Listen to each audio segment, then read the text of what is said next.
দেখো এখন আমরা যাচ্ছি কোথায় যাচ্ছি? আমরা যাচ্ছি শিলিগুড়ি চিত্রকূট আর্ট এক্সিবিশন।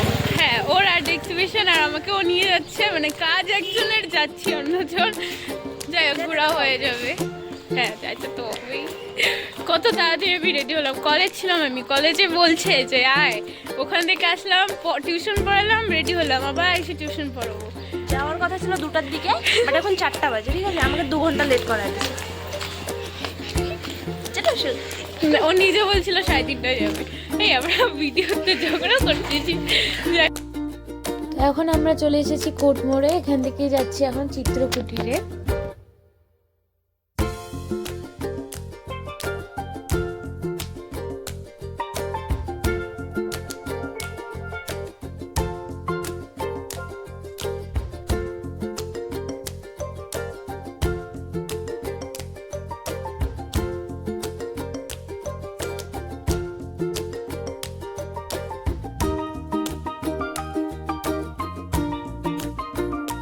এই যে দেখা যাচ্ছে যে দীনবন্ধু মঞ্চ, এখানেই চিত্রকুটির অনুষ্ঠান অনুষ্ঠিত হচ্ছে, তো আমরা এখানেই যাচ্ছি।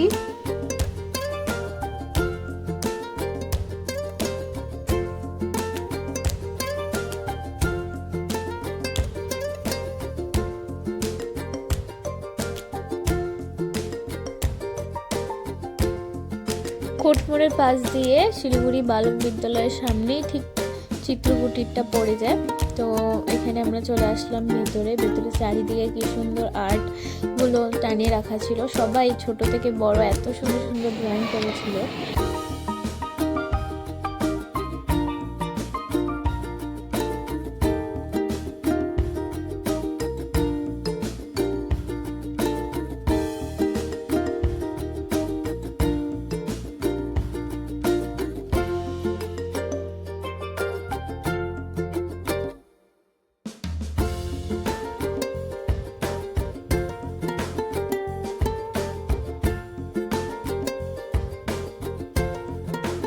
দেখো কি কিউট লাগছিল ওদের, তাই তাড়াতাড়ি ওদের সাথে আমিও ফটো তুলে নিলাম। কলকাতা থেকে কিছু চিত্রশিল্পীরা এখানে গেস্ট হিসেবে এসেছে, তাই তারা এই প্রদীপ জ্বালিয়ে এই অনুষ্ঠানটা শুরু করছে।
এখন তাদের ফুল দিয়ে সম্মান জানানো হচ্ছে।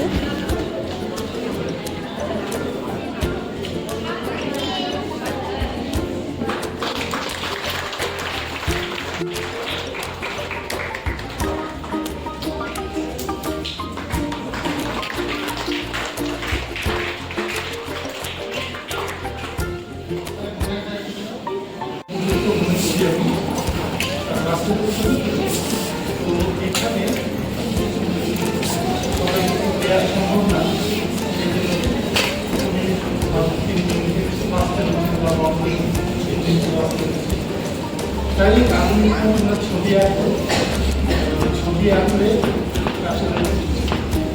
আপনার কাজটা খুব ভালো হয়। ব্যক্তি পড়াশোনা বা খেলাধুলা দিতেই